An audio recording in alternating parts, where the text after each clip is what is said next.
আসসালামু আলাইকুম প্রিয় দর্শক, আজকের বিষয় একনি অ্যান্ড একনি স্কার, অর্থাৎ ব্রণ আর ব্রণ হয়ে যাওয়ার পরে যে মুখমণ্ডল দাগ দেখা যায় এইটা। তা এইটার ক্ষেত্রে আমরা আজকে পেশেন্টের রিভিউ নিয়ে পেশেন্টটা একটা সেশন নিছিলেন। আমরা ওনার যে ব্রণ ছিল, আপনি কয়টা সেশন নিছিলেন? একটা সেশন নিছেন। কি অবস্থা আপনার বলেন তো? প্রথমে আমার ফেসে একনি স্কার ছিল প্লাস ওপেন পোর ছিল, দুটোটাই একটা সেশনে অনেকটা রিমুভ হয়েছে। এখন হালকা একটু আছে। জি জি, এর জন্য সেকেন্ড সেশনটা নিচ্ছি। এটা কি সেকেন্ড সেশন? আচ্ছা, এই যে মুখমণ্ডল আপনি শুরু করেন, এই যে মুখমণ্ডলে ব্রণ বা ব্রণের দাগ হলে আমরা অনেক রকম সমস্যার মধ্যে পড়ি, বিব্রতকর অবস্থার মধ্যে পড়ি।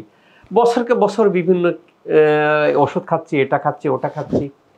এই ক্ষেত্রে অনেক রকম ট্রিটমেন্ট পদ্ধতি আছে, মাইক্রোনিডলিং, লেজার, কেমিক্যাল পিল, আমরা এরকম আধুনিক অনেক মেশিন ইউজ করি। তো মাইক্রোনিডলিংয়ে কী কাজ করে? মাইক্রোনিডলিংটা কি, আমরা ব্রণ হয় কেন?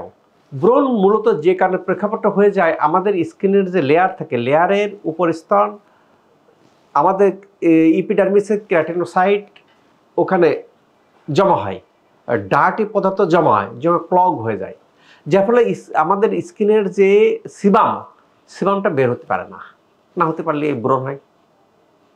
ব্রণ হয়ে যাওয়ার পরে কি হয়, আমরা যা করে স্কার দেখা দেয়, দাগ দেখা দেয়।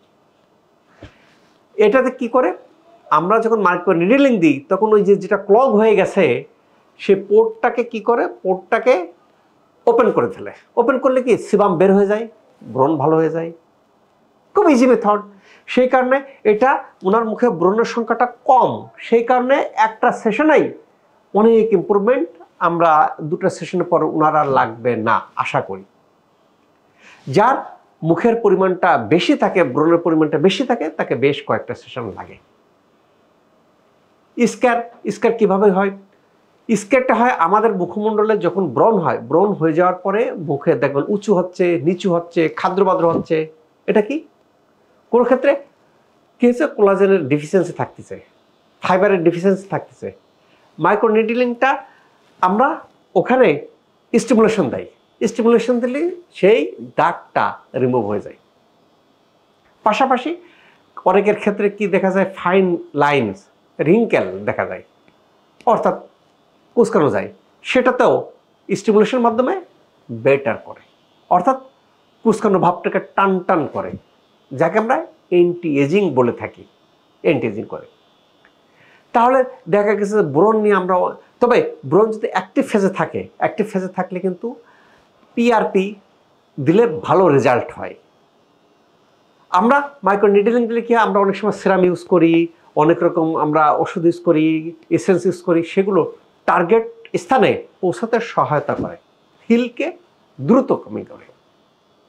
কাজেই এক্ষেত্রে আমার পিআরপি দেব না অ্যাক্টিভ ফেজে আছে না কি আছে, এটার জন্য আমাদের যেটা দরকার, আগে স্ক্রিনটাকে অ্যানালাইসিস করা, পরীক্ষা করা। কাজে এক্ষেত্রে সেই পরীক্ষার জন্য খুব আধুনিক প্রযুক্তি, এআই প্রযুক্তিযুক্ত স্ক্রিন অ্যানালাইজার আছে শশী হাসপাতালে।